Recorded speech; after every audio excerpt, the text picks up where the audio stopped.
সংগ্রামী সহযোগিতা বন্ধুগণ, বক্তৃতা আর কি দেব। পৃথিবীতে যদি কোনো ফকিন্নি দেশ থাকে সেটা হচ্ছে ভারত। পৃথিবীর মানচিত্রে ভারত হচ্ছে একটা ফকিন্নি দেশ।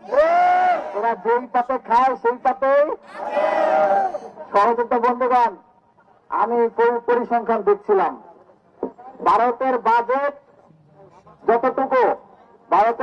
যতটুকু তার 40 ভাগের 1 ভাগ ওরা বাংলাদেশ থেকে নিয়ে যায়।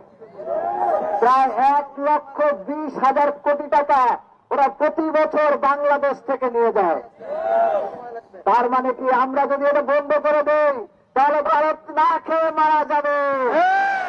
যেই ভারত আমাদের দয়ায় বাঁচে, আমাদের দয়ায় খায়, সেই ভারতের বাংলাদেশের দিকে চোখ রাখানোর কোন সুযোগ নাই, কোন সাহস নাই। সংগ্রামী সহযোগিতা বন্ধুগণ, আমাদের অত্যন্ত ব্যথা লাগে যে 2 সহস্রাধিক শহীদের রক্তের উপর দাঁড়িয়ে যে ইন্টারিমকে আমরা দায়িত্ব দিয়েছিলাম, সেই ইন্টারিমের দায়িত্ব ছিল ওই দিল্লি থেকে খুনি হাসিনাকে ফেরত নিয়ে আসা। কিন্তু এই নতজন পররাষ্ট্রমন্ত্রী তৌহিদ এখন পর্যন্ত ইন্ডিয়া থেকে হাসিনা এবং কসাইদেরকে ফেরত আনার কোন পদক্ষেপ নেয় নাই। সংগ্রামী সহযোগিতা বন্ধুগণ, শুধু সেটাও নয়, আমরা দেখলাম বাংলাদেশের নিরাপত্তা উপদেষ্টা ভারতে যে নিরাপত্তা উপদেষ্টা অজিত দোভালের সাথে গোপন বৈঠক করে।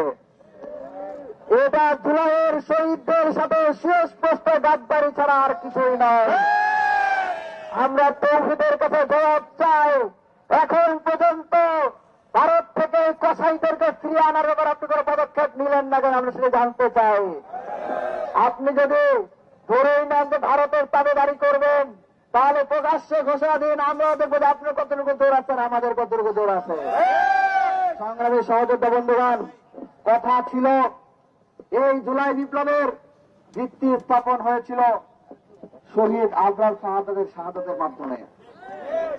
আমাদের শহীদ আবরার শাহাদাতের দাবি ছিল ভারতের সাথে যত বৈষম্যমূলক চুক্তি আছে সেই চুক্তি বাতিল করতে হবে।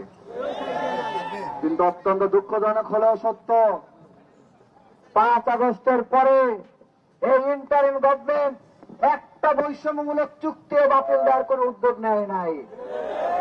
আমরা হুঁশিয়ারি করে বলে দিতে চাই, কাল বিলম্ব না করে ভারতের সাথে যত ধরনের ট্রানজিট আছে সকল ধরনের ট্রানজিট বাতিল করতে হবে, সকল ধরনের অবৈধ চুক্তি বাতিল করতে হবে। দক্ষিণ তালপট্টি আমাদের, দক্ষিণ তালপট্টি ফেরত আনার জন্য আন্তর্জাতিক আদালতে যেতে হবে। ভারত তার দেশের মধ্যে গণহত্যাকারীদের লালন পালন করছে। এই গণহত্যাকারীদেরকে ফিরিয়ে আনার জন্য বাংলাদেশ সরকারকে আন্তর্জাতিক আদালতে যেতে হবে।